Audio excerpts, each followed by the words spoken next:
Assalamualaikum warahmatullahi wabarakatuh. Perkenalkan kami dari kelompok 6 yang akan menjelaskan mengenai irregularity dan final project kami untuk memenuhi tugas ujian akhir semester mata kuliah akuntansi manajemen. Sebelumnya, perkenalkan anggota tim kami. Yang pertama, Ryan Ali Ramadan dengan NIM akhir 072. Yang kedua, Igusti Putu Bayu Akas dengan NIM akhir 083. Yang ketiga, Aulia Fajriya Dela dengan NIM akhir 079. Dan yang keempat, Ahmad Thoyib dengan NIM akhir 30. Dan Dava Raihan B dengan NIM akhir 031. Dan saya sendiri, Jaya Firman Subagio dengan NIM akhir 001. Dan yang terakhir, Mario Pratama dengan NIM akhir 46. Selanjutnya akan dijelaskan oleh Mario Pratama. Oke, terima kasih Cahyo. Jadi untuk irregularity ini adalah definisinya adalah saji atau penghapusan dalam laporan keuangan yang disengaja. Yang dalam keadaan demikian para pengambil keputusan berubah keputusannya. Bisa dibilang irregularity ini adalah sebuah penyimpangan dalam laporan keuangan. Ini biasanya bisa menyesatkan bagi pemakainya. Jadi makanya bisa terjadi pengambilan keputusan daripada top manajemen. Terus bisa dibilang juga irregularity adalah suatu tindakan fraud. Fraud itu adalah kecurangan. Ya, lanjut ke faktor-faktor dari irregularity. Ya, jadi faktor-faktornya itu biasanya kita ambil dari faktor-faktor dari penjualan. Penjualan kan dari internal ke eksternal ya. Nah, pertama itu ada dari kualitas produk, di mana kualitas produk ini sangat mempengaruhi yang namanya penjualan. Di mana kalau misalnya kita tahu produk dari apa ya, produk daripada suatu perusahaan itu sangat menunjukkan citra perusahaannya atau kebaikan atau kebagusan dari perusahaan. Lanjut ke harga produk itu juga menentukan hampir sama seperti kelas produk. Jadi kalau harganya apa ya bisa dibilang bagus di pasaran itu akan menjadi minat daripada konsumen. Lanjut ke layanan pelanggan. Di mana layanan pelanggan ini sebenarnya bukan baik untuk eksternal aja, tapi baik untuk internal juga. Karena kalau misalnya seorang karyawan itu misalnya dapat konsumennya itu konsumen yang memang konsumen-konsumen yang tidak puas dengan produk kita gitu kan. Untuk menghubungi konsumen-konsumen yang tidak puas terhadap produk kita. Lama-lama kan pasti karyawan itu kan capek ya. Dan itu akan mempengaruhi flow daripada sistem daripada kerja di perusahaan tersebut karena pastinya karena capek akhirnya karyawan itu dan resign dan itu akan mengganggu flow daripada perusahaan tersebut, layanan perusahaan tersebut. Lanjut ke anggaran aktivitas penjualan, ini merupakan anggaran penjualan di mana ini adalah komponen penting dalam mengatur sistematika penjualan. Lalu yang ketiga adalah hubungan pemasok dan persaingan pasar, di mana hubungan pemasok ini sangat erat sekali dengan yang namanya penjualan, di mana kalau kita tidak ada pemasok tetap, itu penjualan mungkin akan terganggu. Lalu persaingan pasar juga menjadi faktor pertimbangan kita untuk menjual produk kita di pasaran. Next slide dilanjut sama Mas Akas.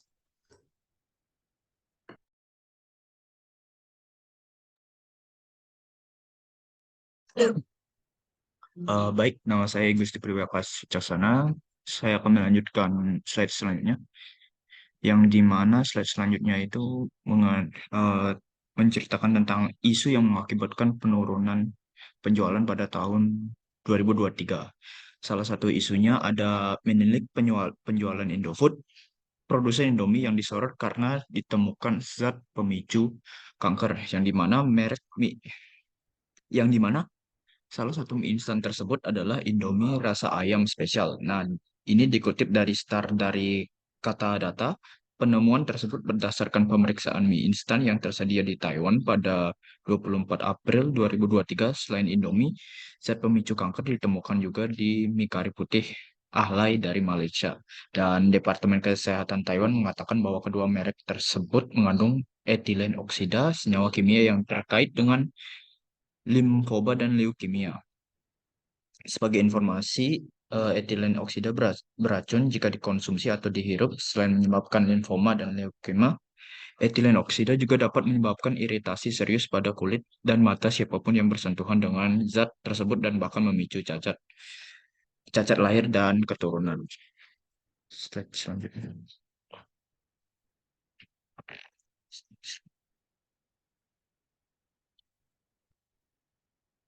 Untuk slide selanjutnya yaitu tentang peluang peningkatan pasar, di mana PT Indofood Sukses Makmur Tbk ini direkomendasikan membeli dengan target harga Rp9.200.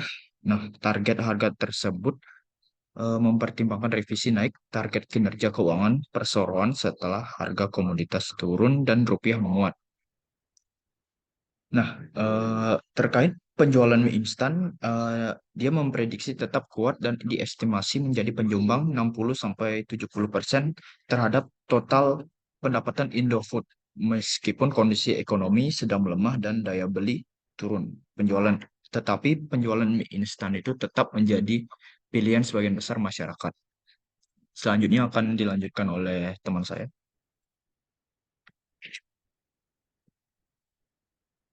Selanjutnya, kita akan membahas mengenai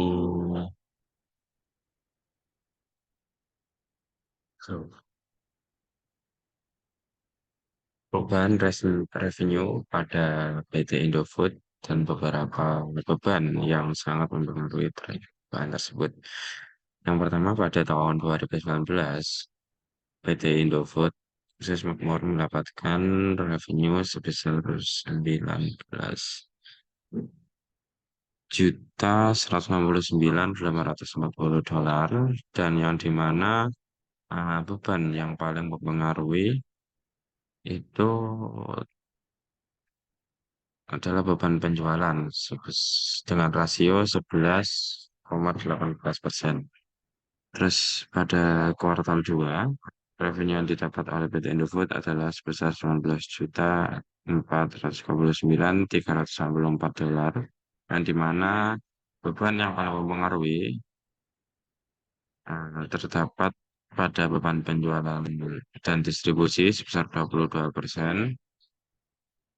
Dan juga pada kuartal ketiga, PT Indofood Sukses Makmur mendapatkan revenue sebesar 19.236.214 dolar, yang dimana beban pokok penjualan yang paling mempengaruhi adalah beban penjualan dan distribusi sebesar 33,84%. Terus selanjutnya pada kuartal keempat, revenue yang didapat adalah 18,747.507 dolar, yang dimana beban yang paling mempengaruhi adalah beban penjualan dan distribusi senilai 45%.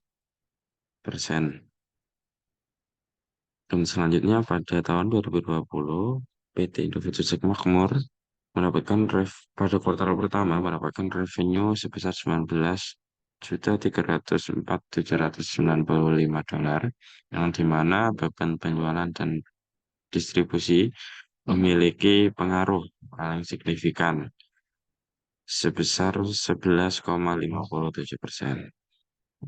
Dan pada kuartal 2, PT Indofood Makmur mendapatkan 20.079.36 dolar, yang dimana pengaruh paling besar masih di beban penjualan dan distribusi senilai 39,02%. Maaf, sebesar 22,18%. Terus pada kuartal ketiga, revenue-nya mendapatkan 17.391.415, yang dimana beban penjualan distribusi memiliki pengaruh yang paling signifikan sebesar 39,02%. Selanjutnya pada kuartal keempat, revenue PT Indofood Sukses Makmur sebesar 22.955.523 dolar, yang dimana beban penjualan masih sangat mempengaruhi terhadap revenue tersebut sebesar 39,24%. Selanjutnya akan dijelaskan oleh Raihan.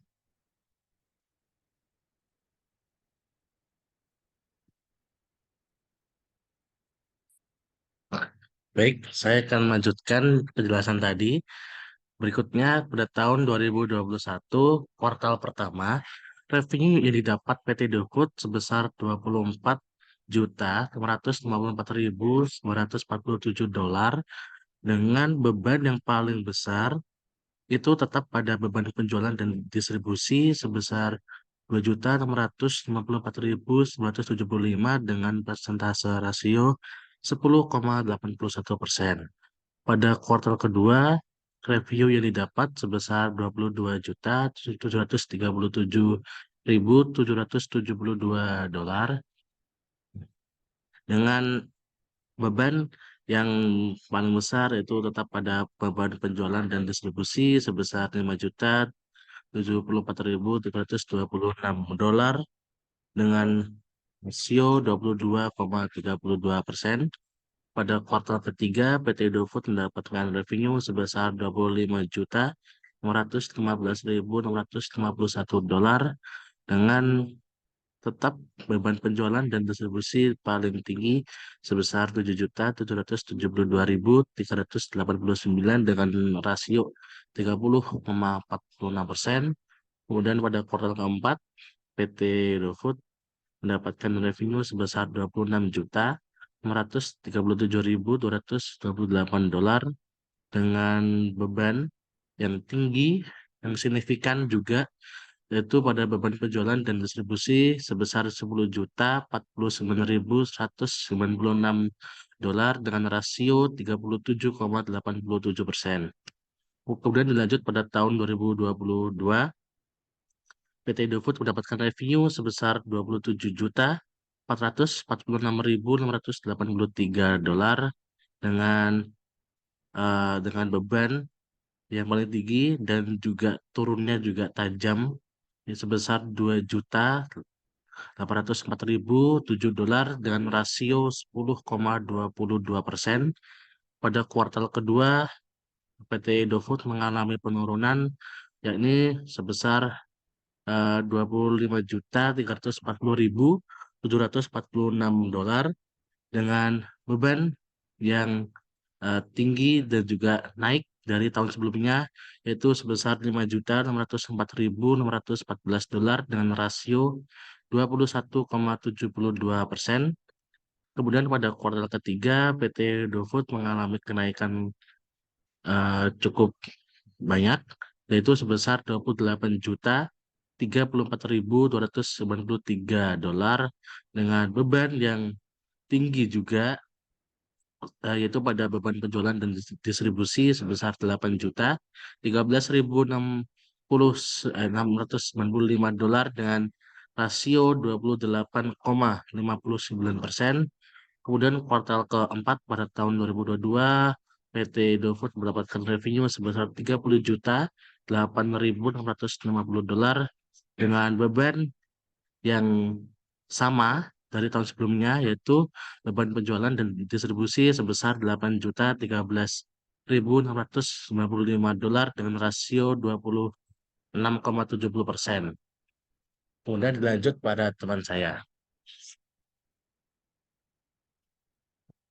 Selanjutnya, kita akan menjelaskan mengenai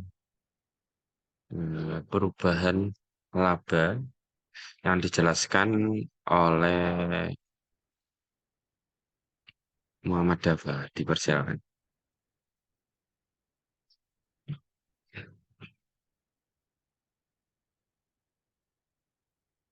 Pada Aulia Fajria, dipersilakan untuk menjelaskan. Baik, sebelumnya perkenalkan saya Aulia Fajria. Di sini saya akan menjelaskan tentang perubahan margin dengan selisih paling besar pada PT Indofood.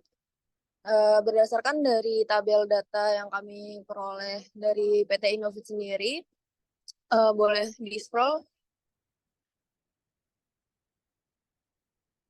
Boleh tolong di-scroll?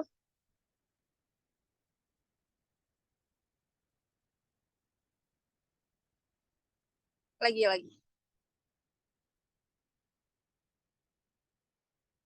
Nah, stop. Perubahan margin pada PT Indofood sendiri yang paling drastis yaitu kelompok kami mengambil pada kuartal 4 tahun 2019 dan juga kuartal 1 pada tahun 2020. Cara menghitung margin sendiri yaitu perubahan margin per kuartal dibagi margin dikali 100%. Kemudian kita masukkan angkanya yaitu 29% dibagi 100% sama dengan 0,29 itu untuk margin tahun 2019 kuartal 4. Kemudian margin tahun 2021 2020 kuartal 1 yaitu minus 227% dibagi 100% jadi dengan negatif 2,27. Untuk selisih margin antara kuartal 4 2019 dan kuartal 1 2020 itu menghasilkan angka yaitu negatif 2,56. Jadi selisih antara tahun 2019 kuartal 4 dan tahun 2020 kuartal 1 sebesar minus 2,56 atau negatif 256%. Selisih margin terbesar terjadi antara 2019 kuartal 4 dan juga tahun 2020 kuartal 1. Pada tahun 2019 kuartal 4, margin mencapai 29%, sedangkan pada tahun 2020 kuartal 1, margin turun drastis menjadi negatif 227%. Hal ini merupakan penurunan yang signifikan dan mencolok. Nah, ada beberapa faktor eksternal yang dapat menyebabkan penurunan yang sangat mencolok ini. Di antaranya, yang pertama yaitu di tahun 2020 merupakan awal pandemi COVID-19 yang memengaruhi banyak industri. Mungkin terjadi penurunan permintaan konsumen, kesulitan pasokan bahan baku, atau masalah operasional lainnya yang berdampak negatif pada margin. Lalu yang kedua, terlihat bahwa pada tahun 2020 kuartal 1 terjadi peningkatan beban operasional yang signifikan, yaitu 4.097.620 dolar. Kenaikan ini dapat disebabkan oleh biaya-biaya tambahan yang terkait dengan penanganan situasi darurat atau penyesuaian strategi operasional akibat pandemi. Kemudian yang ketiga, pada kuartal ini, beban penjualan dan distribusi juga meningkat, mencapai rasio 11,57% dari total pendapatan. Nah, mungkin perusahaan harus mengeluarkan biaya tambahan untuk menjaga rantai pasokan atau menyesuaikan strategi distribusi akibat dampak pandemi. Lalu yang keempat, terjadi penurunan pendapatan sebesar 557,288 dolar pada tahun 2020 kuartal 1. Hal ini bisa disebabkan oleh berkurangnya permintaan dan ketidakpastian di pasar. Fenomena ini menggambarkan ketidakpastian dan dampak pandemi COVID-19 dapat memberikan tekanan besar pada kinerja keuangan perusahaan, terutama pada kuartal pertama tahun 2020. Perusahaan mungkin menghadapi tantangan dalam menjaga margin laba bersihnya akibat perubahan besar-besaran dalam kondisi pasar dan operasional pada periode tersebut. Kemudian yang selanjutnya akan dijelaskan oleh teman saya. Selain margin pada tahun 2020, kelompok kami juga menemukan bahwasannya terdapat perubahan margin yang cukup besar, yaitu pada kuartal 3 2020 dan kuartal 4 2020. Pada kuartal 3 2020, margin itu mencapai 27%, sedangkan pada kuartal 4 2020, margin itu turun drastis menjadi minus 1.290%. Selisih tersebut menghasilkan angka sebesar minus 13,17% pada selisih margin. Selanjutnya saya kembalikan kepada Cahyo.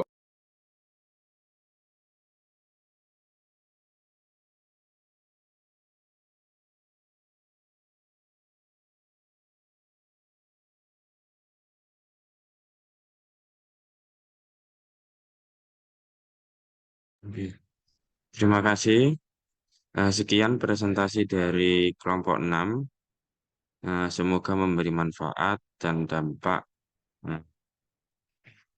yang bagus untuk yang menonton video ini. Sekian, terima kasih. Wassalamualaikum warahmatullahi wabarakatuh.